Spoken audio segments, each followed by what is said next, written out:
built your fan bases?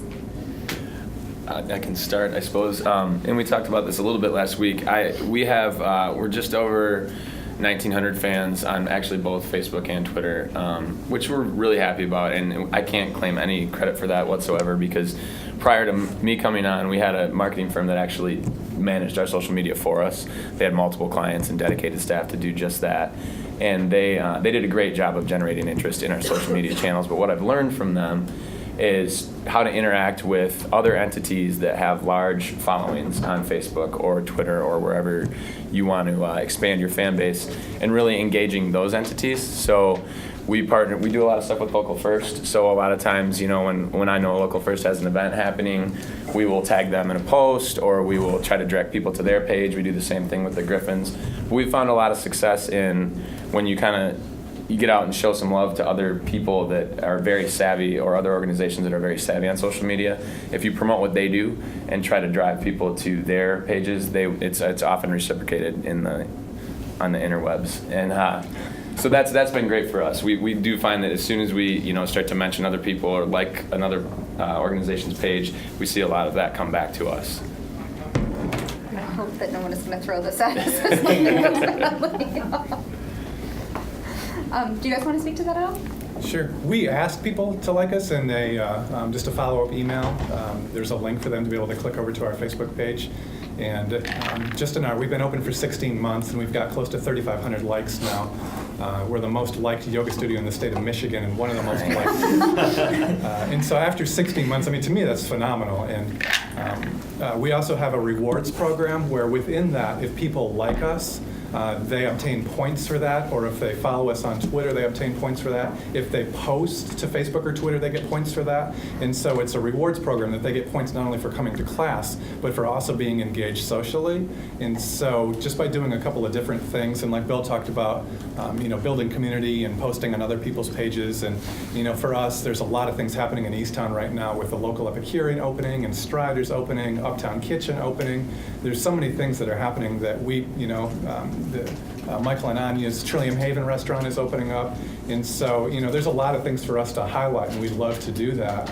And so, just by kind of building community that way, people will post back about you and allow your fan base to grow.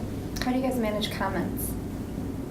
Are they good and loving at all times? 99% of them are good and loving. If there ever is anything negative, we'll always address it. So there'll be a comment back. I don't believe we've ever taken a comment off.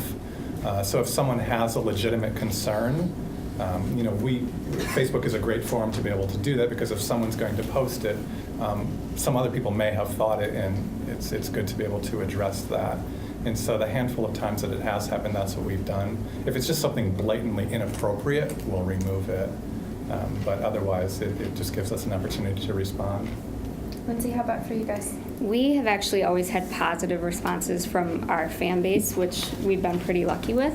From a nonprofit standpoint, I do manage several nonprofit organizations, social media, and with one of them, they have kind of a controversial background with animal research and things, and some people had posted negative comments and definitely did not delete them, but actually went ahead and educated them on the organization, invited them to one of the events, and then I actually asked her to repost kind of how she felt now, and it was a very good response and a great learning experience. And it also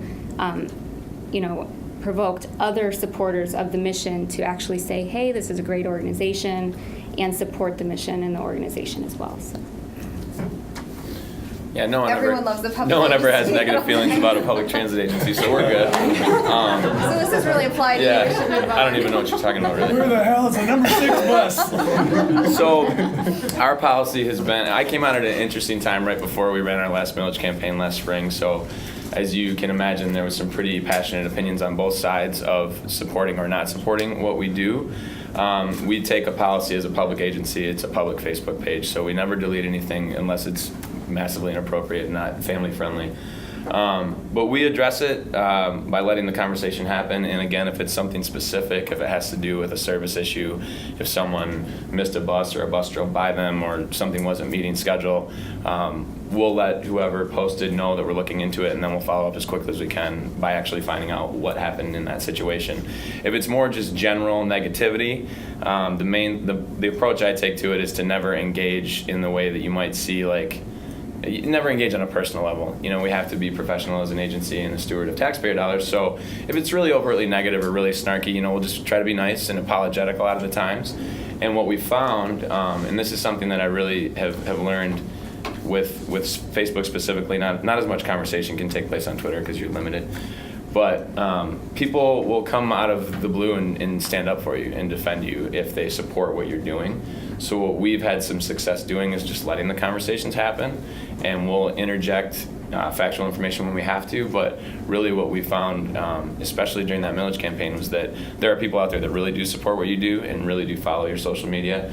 And sometimes you might have to, through a back channel, be like, hey, go check our page out. We could use a little help, kind of thing. And but yeah, really, I mean, we have to let the conversation happen, but people will come out and defend what you do. So how does that play internally as you think about, like, there's maybe some negative commentary or a livelier discussion, but there's, you know, you work for somebody and those people work for somebody and everyone wants to keep their job. How does that work? I mean, we don't have a written social media policy, which we should. Probably should do that when I get back to the office. We'll edit this part out. Right, yeah, don't put that on TV. But we just have standards and norms where I know it's expected of our tone. And as far as it kind of running up the chain, it's not that as big of an issue as you might think it would be for us, because there's just, basically at our agency, there's two, including myself, there's two others.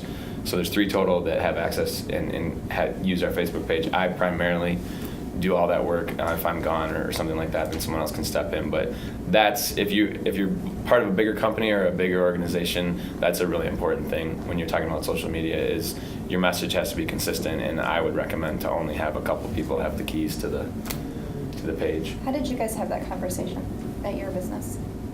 In terms of, Did, like, the managing partner come down and say, this is a great idea, we should totally do it? And for social media in general, sure. or was there maybe some reluctance?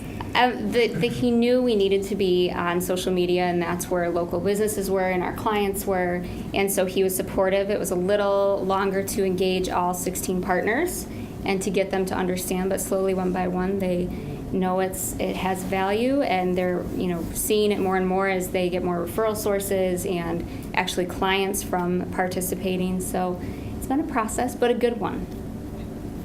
Jen, about a process like that, a lot of times, I mean, businesses think that they have to have a Facebook page or a social media presence. And so someone in the executive office or a partner or whoever it is will say, we should be on Facebook. Everyone says we should be on Facebook.